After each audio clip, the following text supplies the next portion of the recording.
Everyone, सो कैसे हैं आप लोग? I hope you are fine. आज हम सी लैंग्वेज के बेसिक के बारे में पढ़ेंगे। लैंग्वेज का दिमाग में आते हमें ये आता है सबसे पहले लैंग्वेज होती क्या है। This is a medium for share ideas thoughts one person to another person. ये एक मीडियम होती है जिससे अपने थॉट्स को हम इंटरचेंज करते हैं one person to another person. ठीक है।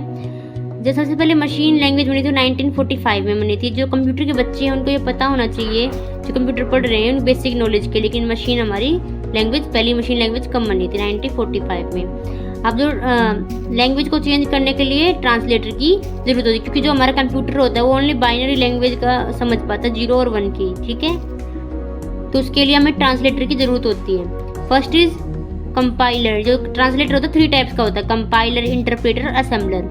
जो पहला वो होता है कंपाइलर। कंपाइलर का काम क्या होता है, वो पूरे प्रोग्राम को वन टाइम में एग्जीक्यूट कराता है। इंटरप्रेटर जो होता है वो लाइन बाय लाइन काम करता है। यही इसकी डिसएडवांटेज है, क्योंकि सिर्फ लाइन बाय लाइन काम करेगा। मान लो हमें बीच में से कोई काम कराना कोडिंग के थ्रू, तो वो नहीं कर पाएगा।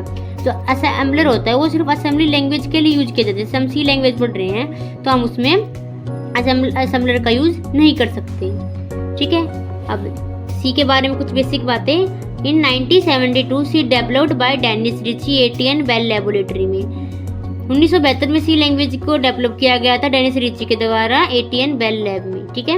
अब हम पढ़ेंगे सी लैंग्वेज के अंदर कुछ बेसिक रूल होते हैं वेरिएबल को डिक्लेयर करने के लिए। The first rule is must be first letter alphabetically. जो फर्स्ट लेटर होगा वो हमेशा अल्फाबेट की फॉर्म में होना चाहिए। जैसे कि एक्स है, एक्स की वैल्यू हमने असाइन की 20। एक्स क्या है, यहाँ पे एक वेरिएबल है। ठीक है, यानी कि कंप्यूटर के अंदर एक डिब्बा बना, वहाँ पे 20 जाके वैल्यू स्टोर हो गई। y is equal to 30। ठीक है, यानी कि y की एक डिब्बा बना, वहाँ पे जाके 30 वैल्यू सेव हो गई।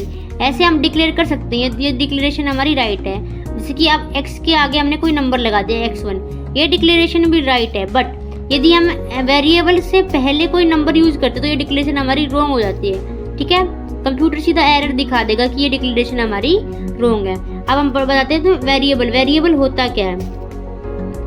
जैसे x की वैल्यू मैंने 20 स्टोर करा दी, कंप्यूटर के अंदर एक डिब्बा बना, वहाँ पे जाके 20 वैल्यू स्टोर हो गई।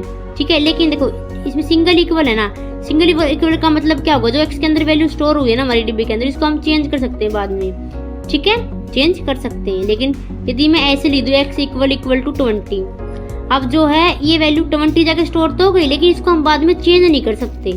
ठीक है, यदि हम इसको चेंज करेंगे तो चेंज होगी नहीं, वो पहली वाली वैल्यू पकड़ेगा जो हमने इक्वल के फॉर्म में लिखी हुई है, नहीं तो वो एरर दिखा देगा। ठीक है।